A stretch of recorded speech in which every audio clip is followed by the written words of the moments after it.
안녕하세요. 저는 지방에 사는 20대 후반 여자입니다. 카페에서 사람들이 열차 하며 열변을 토하길래 찾아봤더니 신세계가 여기에 있었네요. 듣다 보니 저와 비슷한 분들이 많아 저도 용기 내 사연 보내봅니다. 저와 남편은 회사 동기였어요. 힘든 회사 생활의 동기는 남편과 저뿐이라 서로 의지하며 지내다 보니 자연스럽게 연인 사이가 되었고 이런저런 구설수가 싫어 비밀로 하며 관계를 유지하고 있었죠. 하지만 그것도 좋은 방법은 아니더군요. 얼굴, 집안, 거기다 유쾌한 성격까지. 뭐 하나 빠지는 것이 없던 그런 남편에게 애인이 없다고 하자 회사 내 여자들의 관심을 한몸에 받았으니까요. 저는 불안할 수밖에 없었고 어떻게 해야 할지 고민하는 찰나 남편이 말하더라고요. 자기야, 이대로는 안 되겠어. 나도 곤란하기도 하고 우리 그냥 결혼하자. 어? 연인 사이야. 쟤네 저러다 헤어진 애 만에 말이 많겠지만 아예 결혼해버리면 그런 말까지 하겠어? 그리고 나 자기 많이 사랑해. 우리 결혼하자. 나랑 결혼해 줄 거지? 반지도 꽃다발도 없는 프로포즈. 꿈꾸던 프로포즈는 아니었지만 얼마나 울었는지 몰라요. 너무 행복하더라고요. 제 인생 말아먹는 지름길의 시작인 줄도 모르고요. 어쨌든 결혼은 척척 진행되었어요. 우리 집도 남편 집처럼 빠지는 집은 아니라 한결 수월했어요. 서로 줄 건 주고 받을 건 받고 단 한 가지만 빼고요. 자기야, 제발 부탁이야. 우리 엄마가 친정엄마처럼 아껴줄 거야. 싫다니까. 난 절대 시댁에 들어가서 시집살이 할 생각 따윈 없어. 말 들어보면 엄마 같은 시어머님? 절대 불가능하다고 하더라. 그런 건 머리 노란 애들이나 가능한 거지. 우리 대한민국에서 시댁이라고 하면 열이면 열, 다 치를 떤다고. 그런데 나보고 시댁에서 살자고?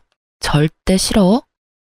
남편은 저에게 시댁에 들어가서 살길 권했고 전 절대로 싫다며 거부했어요.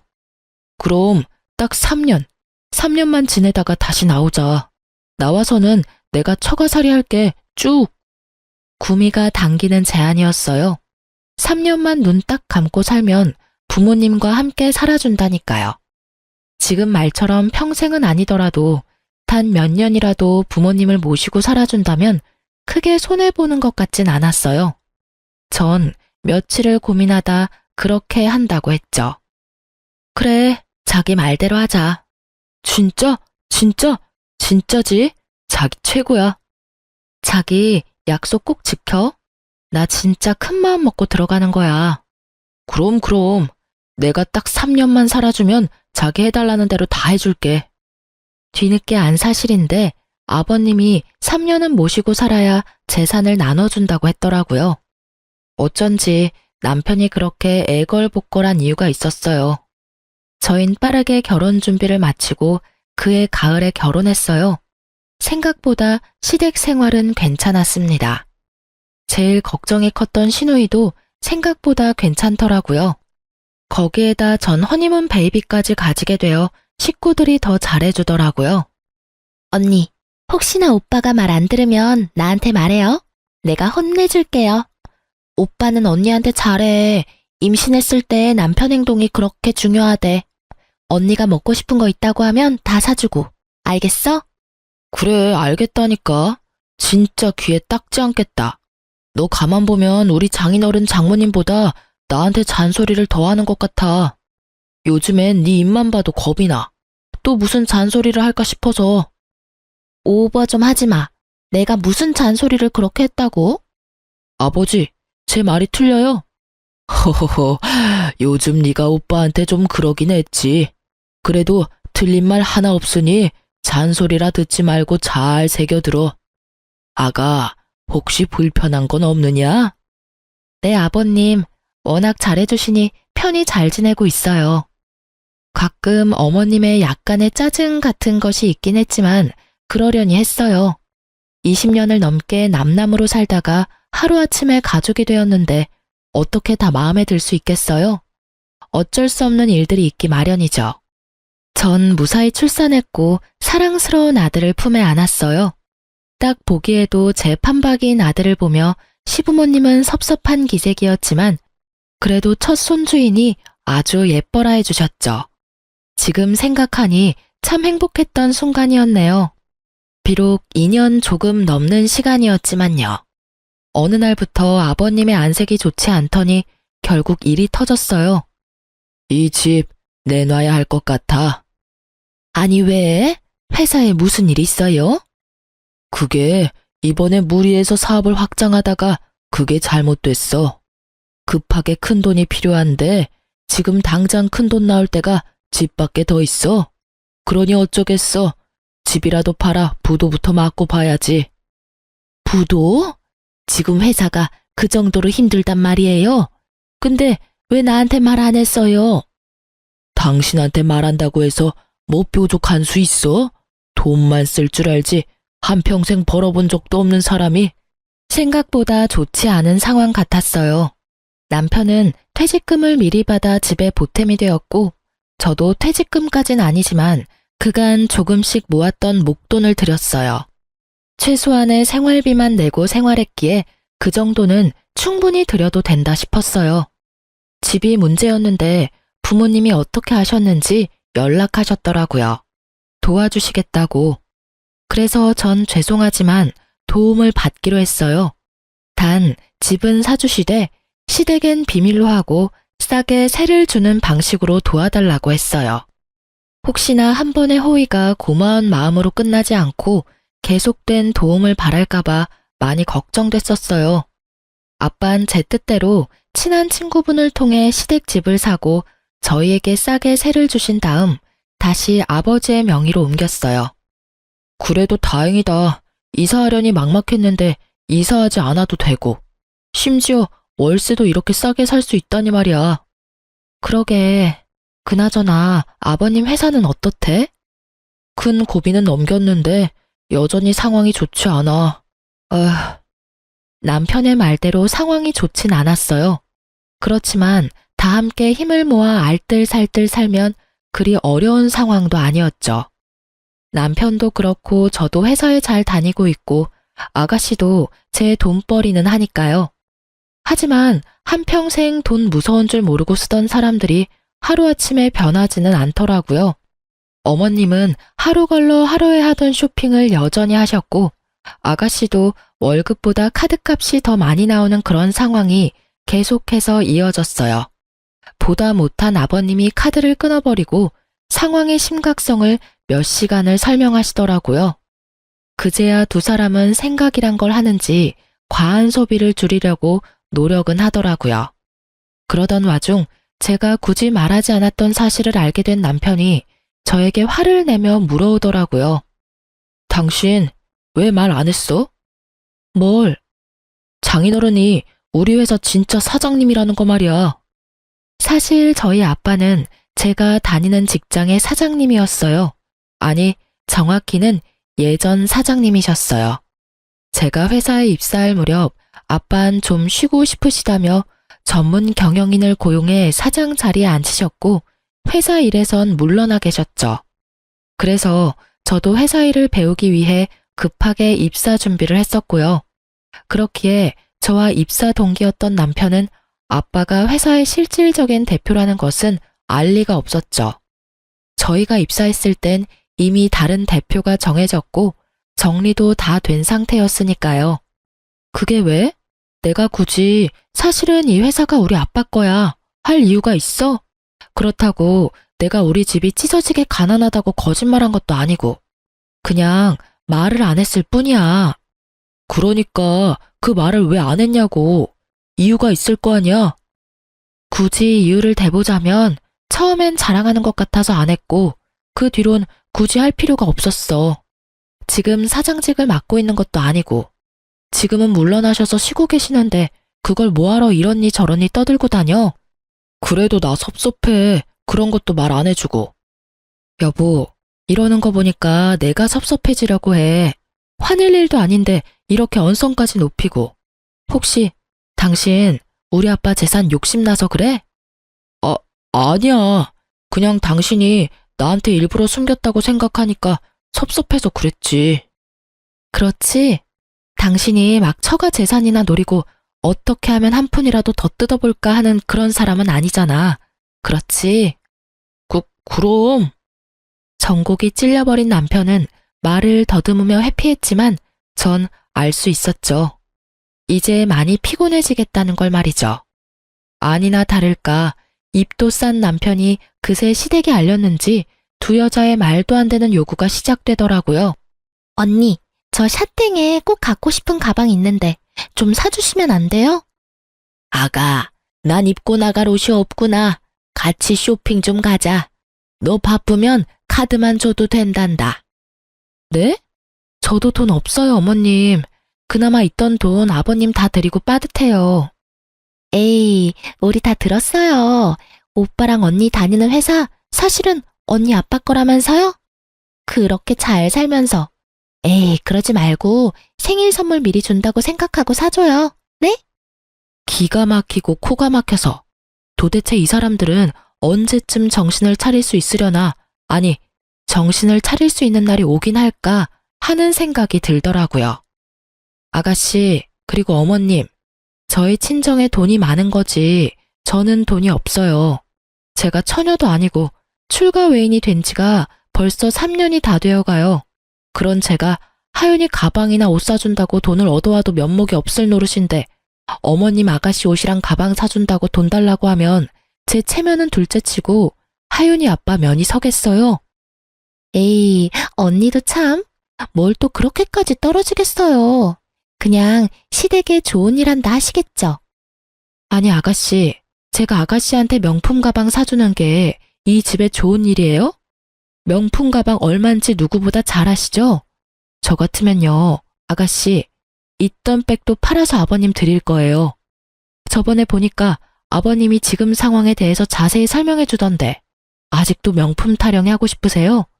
제발 현실을 똑바로 좀 보세요. 나이도 많은 아버님 새벽같이 나가셔서 새벽에나 들어오세요. 그런 거 보면서 아, 내가 더 열심히 살아야겠다 이런 생각 못 하세요? 계속해서 어이없는 말만 들으니 저도 모르게 흥분해서 말이 막 나오더라고요. 틀린 말은 하나도 없었지만 굳이 이렇게 감정 섞어 얘기하고 싶진 않았거든요. 사람 말이 아다르고 어다른 법인데 더 좋게 말하고 싶었는데 말하다 보니 질책 아닌 질책이 되고 있더라고요. 거기다 본의 아니게 어머님까지 세트로 묶어서 혼내는 꼴이 되었으니 마음이 편하진 않더라고요. 저의 말에 두 사람은 아무 말은 하지 않았지만 저를 보는 눈빛에서 알 수 있었어요. 아, 나의 앞날이 순탄치만은 않겠다라는 것을요. 저의 예감은 틀리지 않았고 다음 날부터 생트집을 잡기 시작하더라고요. 예, 반찬이 너무 많은 거 아니니? 그러게, 언니, 어제 우리한텐 그렇게 뭐라고 해놓고선 반찬이 너무 과하네요. 아껴야 잘 살죠. 네, 그러고 보니 그런 것도 같네요. 내일부턴 이것보다 더 줄이거라. 아니, 간장만 내놓거라.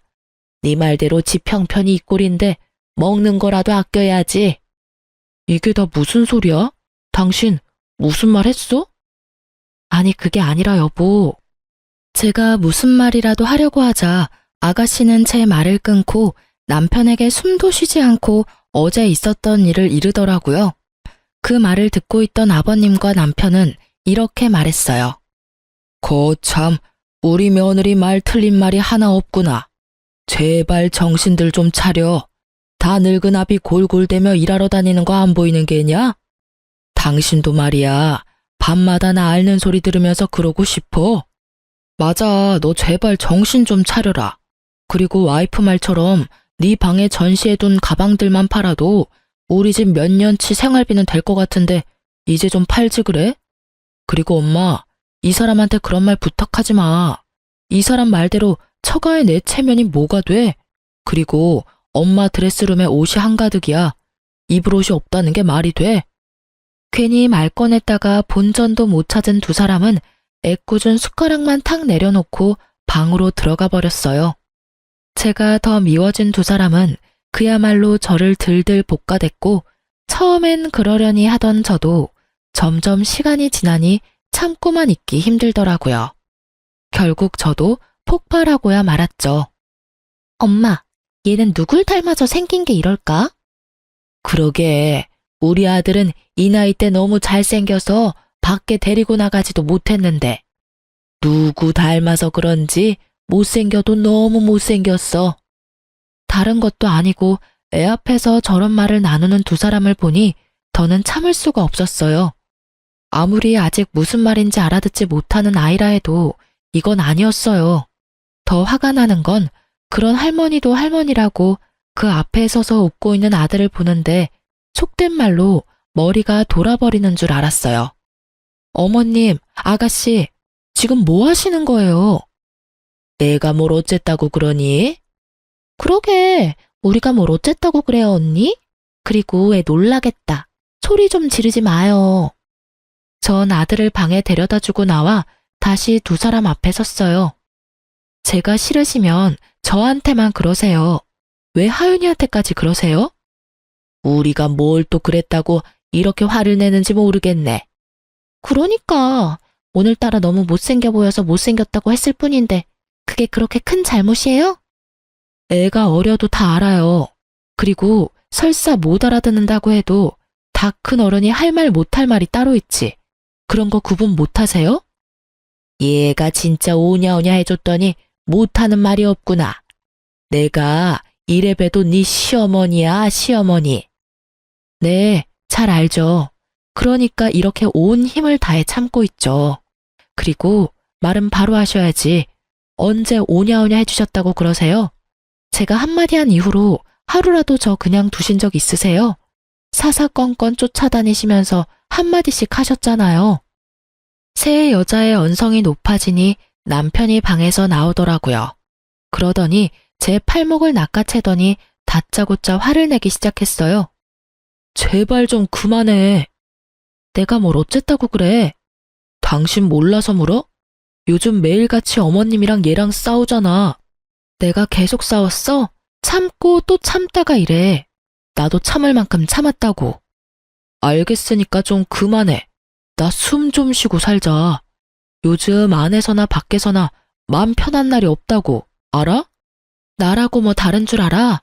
나도 힘들다고. 이유를 묻지도 않고 다그치는 남편이 얼마나 원망스럽던지. 그때 짐을 싸서 나왔어야 했는데 그땐 무슨 미련이 남았는지 꾸역꾸역 그 집구석에서 살았네요. 어느새 싸움은 남편과 저의 싸움이 되었고 상황이 심각해지자 어머님과 아가씨는 방으로 도망을 치더라고요. 그런 두 사람을 보며 남편도 방으로 가버리고 저도 아들의 방으로 갔어요. 그렇게 저희의 각방살이는 시작되었어요. 그나마 그땐 아주버님이 잘해주셔서 참고 살았던 것 같아요.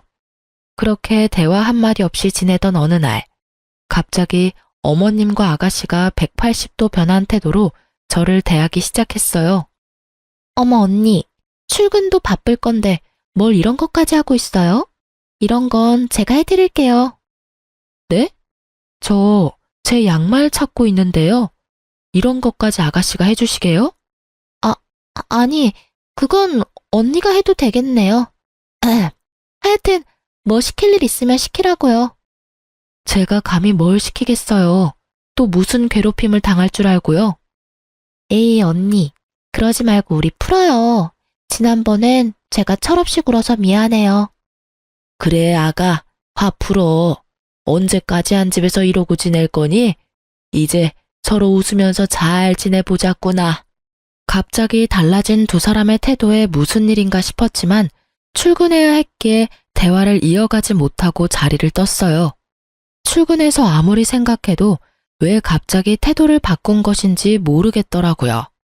두 사람의 의아한 친절은 계속되었고 곧 저의 의문은 풀렸어요. 이유 없는 호의는 없다더니 그 말이 딱 맞더라고요. 시간은 흘러 주말이 되었고 그간 신경 쓰지 못했던 아이와 시간을 보내고 있었어요. 그런데 어머님이 다가와 잠시 나와보라 하더라고요. 전 남편에게 아이를 부탁하고 거실로 나갔어요. 아가씨와 어머님이 소파에 앉아 저를 기다리고 계시더라고요. 무슨 일 있으세요? 그게요, 언니. 분위기를 보아하니 부탁이 있는 것 같은데 말을 하지 못하고 있더라고요. 그래서 제가 말을 해보라고 닥달하자 어머님이 얘기를 꺼냈어요. 그게 아니라 글쎄 얘가 결혼을 하게 됐어. 진짜요? 축하해요, 아가씨. 이번에 선보신 변호사분 맞아요? 그래, 맞아. 근데 너도 알다시피 우리가 지금 형편이 이래서 얘 시집 보낼 돈이 마땅치 않아. 본론이 나오더라고요. 더 들어보지 않아도 뻔한 말이겠지만 전 모르는 척하며 되물었어요. 그런데요? 그냥 형편껏 해서 가면 되잖아요. 형편껏 한다 해도 어느 정도 급은 맞춰줘야 하지 않겠니? 그쪽에서 바라는 것도 있는데 아예 무시할 수는 없는 노릇이고. 여기 있어요, 언니. 그쪽 집에서 이 정도는 해줬으면 한다고 보내온 목록이에요. 아가씨가 전해준 종이를 보니 헛웃음이 나더군요. 아들 가지고 장사는 저 집안이나 돈도 없으면서 다 해줄 수 있다고 큰소리쳤을 아가씨나 하는 꼴이 우습기는 마찬가지였어요. 아가씨, 이게 다 돈이 얼만 줄은 알아요? 어림잡아 억 단위는 되는데 지금 이 돈이 어딨어요? 언니도 이 정도는 해왔을 거면서 왜 그렇게 말을 해요? 아가씨, 잘 모르시나 본데 저도 이 정도는 안 해왔어요. 그렇지 않아요, 어머님? 저의 물음에 어머님은 당황스러우신 듯 제 눈을 피하시더라고요. 이걸 저한테 보여주는 이유는 잘 알겠는데 저번에도 말했듯이 돈 없어요. 그러니까 저한테 다시는 이런 부탁하지 마세요. 이런 문제로 식구끼리 더는 얼굴 붉히고 싶지 않네요. 전 방에서 하던 일이 있어서 그만 들어가 볼게요. 전 부모님께까지 손을 벌려 아가씨를 시집 보낼 생각은 전혀 없었기에 더욱 단호하게 말하고 방으로 들어와 버렸어요. 쉽게 포기할 사람들이 아니란 걸 누구보다 잘 알기에 머리가 다 아프더라고요. 내일부터 또 어떤 방법으로 제 마음을 돌리려 들지 궁금하기까지 했어요. 하지만 그런 제 생각과는 달리 두 사람은 저를 괴롭히지도 않았고 심지어 기분마저 좋아 보였어요. 전 점점 더 불안해져만 갔어요. 그러던 어느 날 엄마에게 전화가 왔더라고요. 제가 전화하는 일이 아니면 연락을 잘 하지 않는 엄마인데 휴대폰 액정에 엄마가 뜨는데 불안감이 엄습했어요. 설마 하는 마음으로 전화를 받았는데 역시는 역시더라고요. 엄마, 무슨 일 있어? 다름이 아니라 그저께 사부인이랑 사돈 아가씨가 찾아왔었어. 뭐? 혹시 돈 달래? 달라는 건 아니고 빌려달라고 하던데 거의 달라는 말이더라. 너희 시댁 요즘 많이 힘드니? 아니, 아무리 힘들다고 해도 사돈지간이 얼마나 어려운 사이인데 여기까지 와서 돈을 빌려달라고 하는지. 당장 내쫓고 싶은 거 너 생각해서 겨우 참았어. 네 아빠는 너한테 절대 말하지 말라고 하고 없는 돈 셈치고 빌려줄 생각이던데 난 아무리 생각해도 그건 아닌 것 같아서 일단 너한테 전화했어. 잘했어. 아빠한테 절대로 주지 말라고 해. 그딴 인간들한테 한 푼도 주지 마. 내가 이놈의 집구석 가만 안 둘 거야. 거기가 어디라고 찾아가서 그딴 말을 해? 흥분 좀 하지 마, 딸. 너 이럴까봐 나도 어제 하루 종일 고민하다 전화했어. 아닌 건 아니니까. 엄마 말처럼 아닌 건 아니니까 이래. 전화해줘서 진짜 고마워, 엄마. 덕분에 내가 정신이 번쩍 드네. 일단 끊어요. 내가 다시 전화할게요. 정말 정신이 번쩍 들더라고요. 그날 저녁 전 남편과 함께 퇴근을 하고 차에서 얘기를 나눴어요. 당신, 내가 지금부터 두 가지 선택지를 줄 거야. 당신은 두 가지 중 꼭 한 가지는 선택을 해야만 해. 무섭게 왜 이래? 지금부터 난 어쩜 무서운 얘기를 할 거야. 무슨 말인데 이렇게까지 분위기를 잡아? 어머님이랑 아가씨랑 우리 집까지 찾아가서 아가씨 시집갈 돈 빌려달라고 했대. 근데 당신도 알 거 아니야? 그게 달라는 말이랑 똑같은 거. 지금 우리 형편에 그 돈을 어떻게 갚아? 뭐? 진짜 그렇게까지 했단 말이야? 아직 안 끝났으니까 끝까지 들어. 그래서 말인데, 난 당신이랑 당장 분가해서 친정으로 들어갔으면 해. 웬만해선 지금 아버님 상황도 그렇고 해서 더 있고 싶었는데, 더는 무리야. 그러니까 당신이 결정해. 나랑 분가해서 친정으로 갈래? 아니면 나랑 이혼할래? 뭐? 나는 더는 이렇게 못 살겠어. 그러니까 결정하라고. 분가해서 친정으로 갈래? 아니면 이혼할래? 난 당신이랑 이혼하고 싶지 않아. 그렇다고 분가가 쉬운 것도 아니고. 나한테 하루만 시간을 주면 안 될까? 알겠어. 전 남편의 뜻대로 하루의 시간을 줬어요. 사실 쉽게 내릴 결정은 아니었으니 남편도 어느 정도 이해가 됐어요. 다음 날 제가 준 선택지는 두 가지였는데 남편은 완전히 다른 답을 가지고 왔더라고요. 여보, 그러지 말고 우리 해외로 나가자. 뭐? 처가살이가 그렇게 싫어? 갑자기 해외는 무슨 해외야? 그동안 일도 많았잖아. 당신이나 나나 머리도 식힐 겸 해서 말이야. 캐나다 얼마나 좋아? 그리고 지금 당신이랑 엄마랑 사이도 이렇게 나쁜데 우리가 대뜸 처가로 들어간다고 해봐. 곱게 보내주시겠어? 모르긴 몰라도 또 집안 한번 뒤집어질 텐데.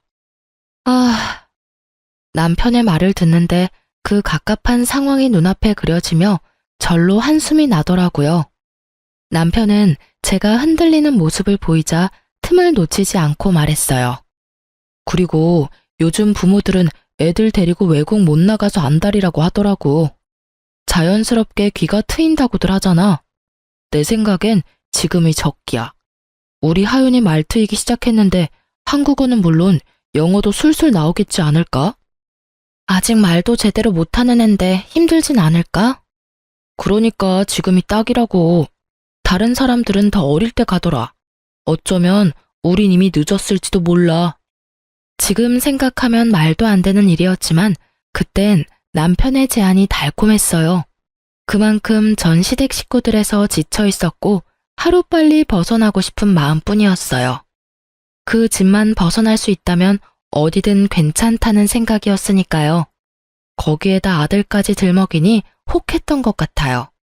그렇게 제가 정신을 차리지 못하고 있는 사이 남편은 빠르게 자신의 계획을 실행하고 있었어요. 여보, 나 오늘 엄마한테 우리 해외로 나간다고 말할 건데 당신은 좀 나가 있어.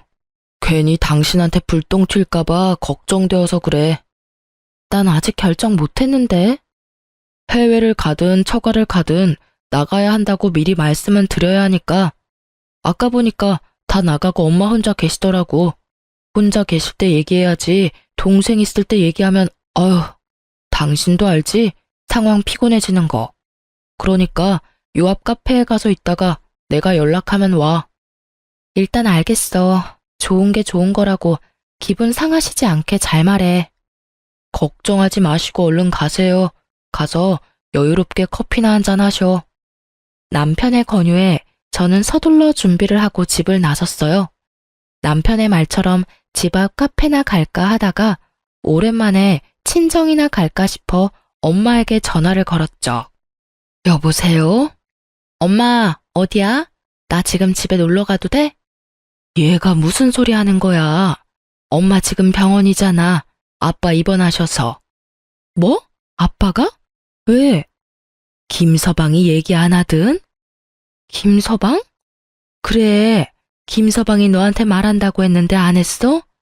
어쩐지 네가 찾아오지도 않고 연락도 없길래 바빠서 그러나 하면서도 이상했어. 네 아빠 폐암이란다. 전이가 안 된 데가 없어서 심각한 상황이야. 그러게 내가 그렇게 건강검진 좀 받으라고 말했건만 고집 부리더니. 상황이 많이 안 좋아? 응, 안 좋아. 멀쩡하던 사람이 갑자기 쓰러지는데 엄만 그때 생각하면 아직도 숨이 안 쉬어져. 얼마나 놀랐던지. 때마침 김서방이 집에 와 있었으니 망정이지. 아니었으면 그 길로 황천길 갈 뻔했어 네 아빠. 난 정신이 하나도 없는데 김서방이 네 아빠 병원까지 모시고 가서 그날 늦게까지 있다가 갔잖니. 아빠가 아프다니 거기에다 남편은 알고 있었다니. 전 어떤 상황인지 도무지 이해가 가지 않아 남편에게 묻기 위해 집으로 다시 갔어요. 집으로 들어서는데 대화 소리가 들리더라고요. 그래서 우리 분가하려고. 남편의 말소리가 들리며 순간 저는 집을 나온 이유가 떠오르며 아차 싶더라고요. 엄마와의 통화 후 일부러 자리를 비웠다는 사실을 잊고 있었거든요. 그래서 전 잠시 기다렸다가 들어가기로 했어요.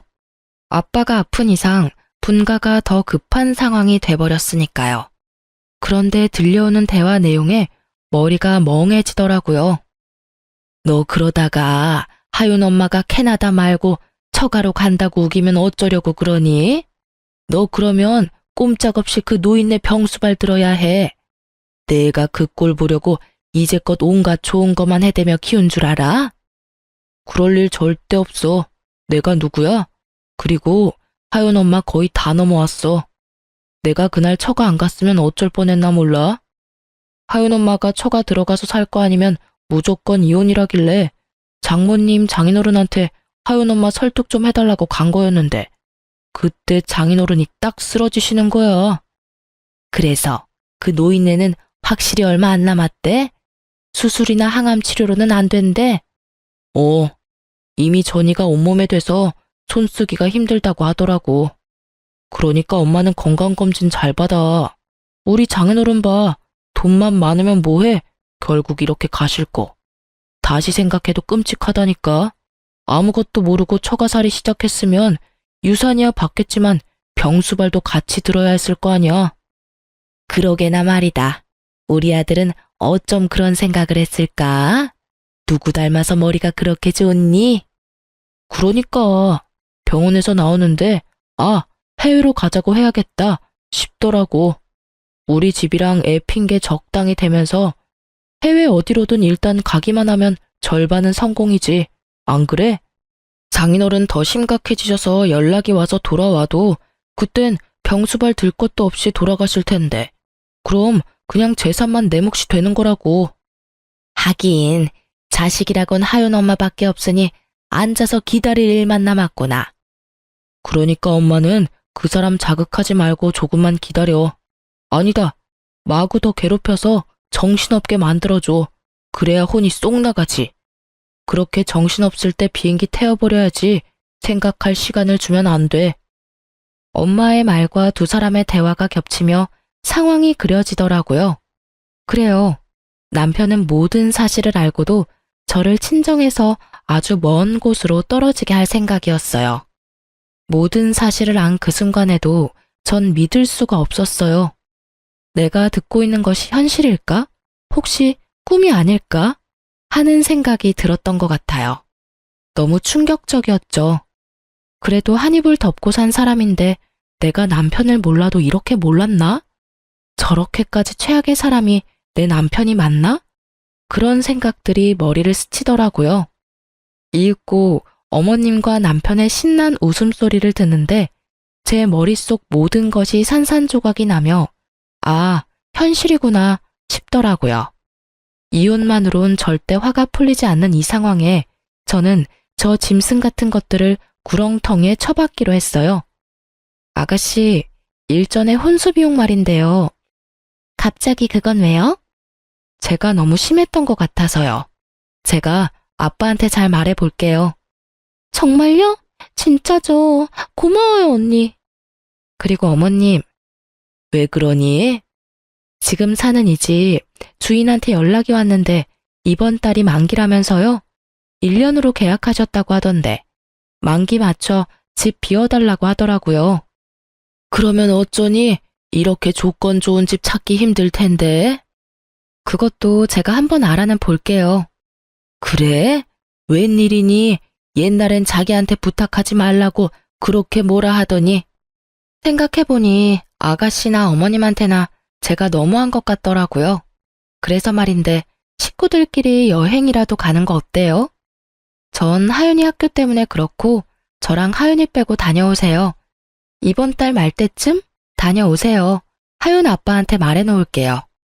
네가 정 그렇게 원한다면 다녀오지 뭐.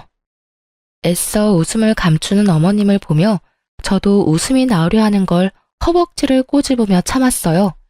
그날 저녁 퇴근한 남편에게도 똑같이 제안했고 남편도 좋아하더라고요.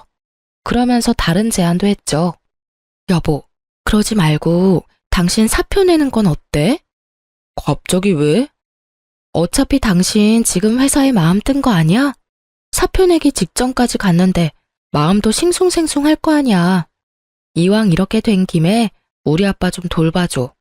사실 우리 아빠 아주 아파. 이럴 때 당신이 좀 가서 얼굴도 비추고 그래. 이런 말 좀 입에 올리기도 싫지만 우리 아빠 아마 오래 못 사실 것 같아. 따로 도와주시는 분 계시니까 그냥 가서 말동무나 해드려. 제가 아무것도 모르는 척 운을 띄우니 멍청한 남편 새끼는 제가 진짜 아무것도 모르는 줄 알고 되지도 않는 연기를 하더라고요. 그 모습을 보는데 역겨워 토하고 싶은 걸 겨우 참았네요. 진짜? 그게 사실이야? 그럼 내가 자주 가서 말동무라도 해드려야지. 걱정하지 마. 남편은 그렇게 회사를 그만뒀고 전 아빠의 회사에서 남편을 잡음 없이 퇴사하게 했어요. 그리고는 이제 남은 건 시간이 빨리 흐르기를 비는 일뿐이었어요. 한 달이란 시간이 얼마나 더디게 가는지 당장이라도 업고 싶은 걸 그나마 절 여왕 떠받들듯이 떠받드는 식대 식구들을 보며 겨우 참을 수 있었어요.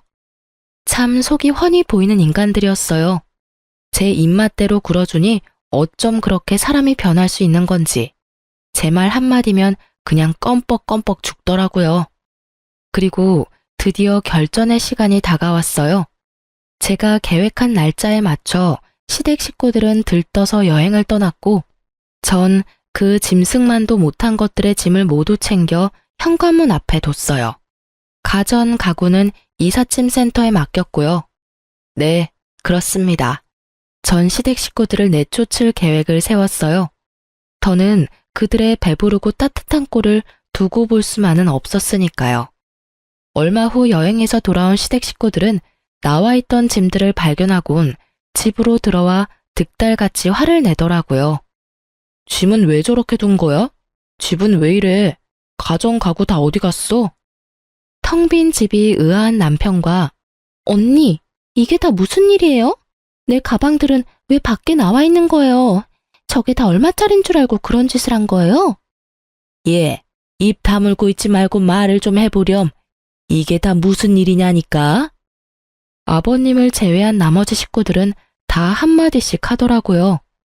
조용하신 아버님은 대충 상황을 눈치채셨는지 집을 한 바퀴 둘러보시곤 어머님과 아가씨를 데리고 집 밖으로 나가셨어요. 혼자 남은 남편은 이 상황이 어떻게 된 상황인지 빨리 설명해 보라는 눈빛으로 절 보고 있더라고요. 그래서 전 남편의 궁금증을 풀어주었죠. 당신도 딱 보면 모르겠어? 오늘로 계약 만기잖아. 그것도 모르고 신나서 여행을 갔던 거야? 그거야 당신이 가라고 하니까. 그래서 우리 집에서 쫓겨난 거야? 그러면 앞으로 우린 어디 가서 살아? 우리가 아니고 당신하고 당신 가족들이 쫓겨난 거야. 난 애초에 쫓겨날 수가 없지. 여기 우리 아빠 집이었으니까. 뭐? 이 집 우리 아빠가 사서 당신네 집에 세준 거였어. 그것도 아주 저렴한 가격으로. 우리 아빤 그렇게까지 당신하고 당신 집안 사람들한테 호의를 베풀었는데 당신은 그런 우리 아빠 마음을 보란듯이 짓밟았더라? 내가 짓밟기는 뭘 짓밟아. 당신이 더 잘 알잖아. 내가 요즘 얼마나 장인어른한테 잘하는지. 잘 알지. 당신이 우리 아빠 많이 아프신 거 뻔히 알면서 나랑 외국으로 가려고 했던 것도. 그러다 아빠 돌아가시면 그 재산 빼먹으려 한 것도 말이야. 내가 잘 알고 있었어. 당신 그걸 어떻게... 지금 그게 중요해? 당신 어떻게 인간의 탈을 쓰고 그런 짓을 할 수가 있어. 먼 타지에서 아빠가 잘못됐다는 소식을 들으면 내가 얼마나 힘들지 그런 생각은 안 해봤어? 우리 아빠는 눈 감는 그 순간까지 하나뿐인 딸 얼굴도 못 보고 떠나실 수도 있었어. 그 심정은 생각해보지도 않았던 거야? 그게 아니라, 여보, 내 말 좀 들어봐. 말로는 처가살이 한다고 했지만 막상 진짜 들어가려니 막막했어. 그렇다고 우리 집에서 계속 살자니 당신이 진짜 이혼하자고 할 것 같았고. 그러다가 차라리 외국에라도 나가서 사는 게 더 좋겠다 싶어서 당신한테 권했던 거야. 나도 다 좋은 뜻에서 그랬던 거야. 누가 그딴 거 궁금하대? 우리 아빠 아픈 거 뻔히 알면서 왜 그랬냐고 도대체 왜? 절규에 가까운 제 말에 남편은 변명거리가 떠오르지 않는지 아무 말도 하지 못하고 있더라고요. 기대했던 바가 없어서 그런지 실망스럽지도 않았어요. 하긴 무슨 할 말이 있겠어. 자기 몸은 편하고 싶고 그렇다고 돈줄인 나는 놓치기 싫고 그러니까 자기 자식까지 팔아가며 그딴 말이나 짓거렸겠지. 나도 바보지. 어떻게 그런 말에 속아 넘어갔는지. 아니, 애초에 당신 같은 인간이랑 만난 그 자체가 어리석었어. 남편은 아무 말도 하지 못하고 전 아직 하지 못한 말을 하려던 때였어요. 아가씨가 씩씩거리며 들어오더라고요. 언니, 그럼 나 결혼은 어떻게 되는 거예요? 결혼 자금은 주는 거죠. 그렇죠. 지금까지 정신 못 차리고 헛소리를 해대는 아가씨를 보며 전 말을 했어요. 아가씨, 정신 좀 차려요. 지금 내가 결혼 자금 줄 것 같아요? 상황 파악이 그렇게 안 돼요. 그렇게 시집이 가고 싶으면 아가씨 가방 팔아서 시집 가요. 그래도 비싼 애들이라 곱게 내놨으니까 상하거나 그러진 않았을 거예요. 언니, 결혼 자금 해준다고 했었잖아요. 제가 언제요? 아빠한테 물어본다고 했지 해준다고 한 적은 없어요, 저. 다 됐고, 그러면 카드값이라도 줘요. 나 언니 말만 믿고 가정 가구 다 카드로 샀단 말이에요. 그거라도 달라고요. 아까부터 사람 입 아프게 왜 계속 똑같은 말 꺼내게 만들지? 아가씨 카드 빚은 아가씨가 알아서 하세요. 나한테 돈 맡겨놨어요? 왜 계속 나한테 돈 타령해요? 언니! 이제 저 아가씨 아니, 너 언니 아니에요. 나 당신 오빠랑 이혼할 거거든요. 다 들었지? 이혼해 우리. 여보, 이혼이라니. 이런 일로 이혼하는 부부가 어딨어? 야, 이런 일로 이혼하는 부부가 많으면 그거야말로 큰일이야. 식구들은 나만 보면 돈. 남편이란 새끼 머리엔 처가 재산 손 안 대고 코 풀 생각으로 가득 차 있고. 막막하다 막막해. 이런 집에서 난 내 아들 데리고 하루도 더 살기 싫으니까 너도 너 갈 길 가. 나도 내 갈 길 갈 테니까. 전 남편을 지나쳐 집을 나가려고 했고 그런 저를 남편이 붙잡았어요. 온몸에 소름이 확 돋더라고요. 전 팔을 뿌리치며 남편의 뺨을 때려버렸어요. 손도 대기 싫었는데 어쩌겠어요? 때려달라고 저렇게나 붙잡는데 때려줘야죠. 언니! 남편이 한 대 맞았다고 눈에 불을 켜고 고함을 지르는 걸 보는데 정말 눈을 찔러버리고 싶더라고요. 귀 썩을 것 같으니까 자꾸 부르지 마. 생각 같아선 다 확 죽여버리고 싶은 거 겨우겨우 참고 있으니까. 더 붙잡지도 말고, 알겠어? 제 살기 어린 표정을 본 두 사람은 어떤 말도 어떤 움직임도 없었고 그런 그들을 뒤로 한 채 그 집을 나와버렸어요. 남편의 상황은 그야말로 최악이었죠. 지금 가진 돈으로 어떻게든 월세방이야 구하겠지만 회사도 그만뒀고 아버님 사업도 힘든 상황에서 카드 빚까지 어마어마하니 생활조차 힘든 상황일 것이 뻔했어요. 거기다 어머님과 아가씨는 5살 애보다 철딱서니가 없으니 말 다 했죠 뭐. 최악의 상황까지 몰린 남편은 부모님을 찾아왔어요. 한 번만 용서해주세요. 장인어른 장모님. 이제 와서 이런다고 달라질 것이 있을 거라 생각하나? 자네는 생각이 없어? 내 몸만 이 모양이 아니었다면 내가 자네를 가만두지 않았을 거야. 여기가 어디라고 감히 찾아와서. 다 오해입니다. 제 말 좀 들어주세요, 제발. 다 오해?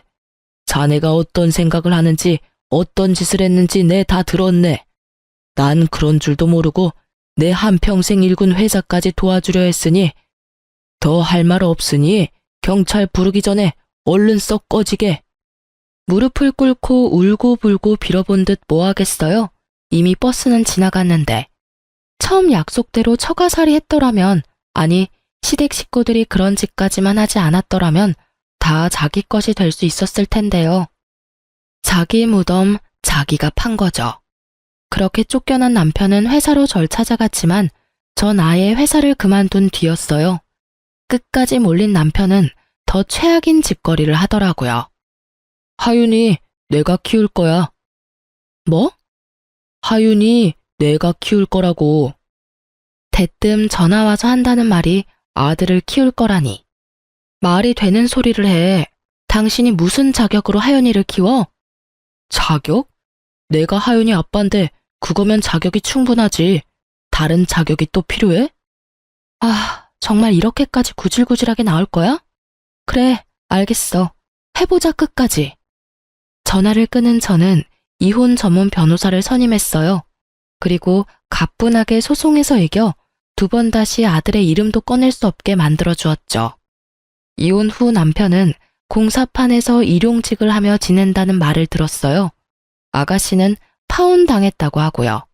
그 아끼던 가방은 팔았는지 어쨌는지 모르겠네요. 아버님 회사는 큰 위기를 넘겼지만 아마 힘들 것 같다고 아빠가 그러시더라고요. 알고 보니 그래도 사돈이라고 아빠가 도움을 주시려고 알아보셨대요. 다시 생각해도 그때라도 빠져나와서 얼마나 다행스럽던지. 자칫했으면 피 같은 부모님 돈으로 그 빌어먹을 집구석 좋은 일만 시킬 뻔했네요. 이혼 후 저는 잘 지냈어요. 병원에서 더는 가망이 없다는 아버지를 모시고 제 아들과 함께 가까운 근교로 여행을 다녔어요. 마지막까지 병원에서 시간을 보내고 싶지 않다는 아빠의 뜻에 따르기로 했거든요. 처음엔 많이 반대했지만 공기 좋은 곳에서 손주 재롱을 보며 더없이 행복하다는 아빠를 보며 잘한 결정이라고 생각했네요. 결국 아빠는 하늘나라로 가셨지만 떠나시던 그날까지 저를 보며 환히 웃어주셨어요. 요즘은 경영 공부에 힘쓰고 있어요. 큰 회사는 아니지만 그래도 회사를 꾸리려면 전문적으로 배워야 하니까요. 걱정이 컸던 아들도 매일같이 싸우던 꼴만 보이던 때보다 한결 더 편안해 보여요. 요즘엔 못하는 말이 없어 엄마와 제가 당황스러울 때가 많지만 그마저도 사랑스럽네요. 어때요? 많이 답답하셨을까요? 저도 지금 생각해보면 많이 답답한데 그땐 참는 것이 최선이라고 생각했어요. 그래도 더 늦지 않게 정신 차린 걸 위로 삼으며 잘 살아보려고요. 그럼 전 물러가 볼게요. 긴 사연 들어주셔서 감사합니다.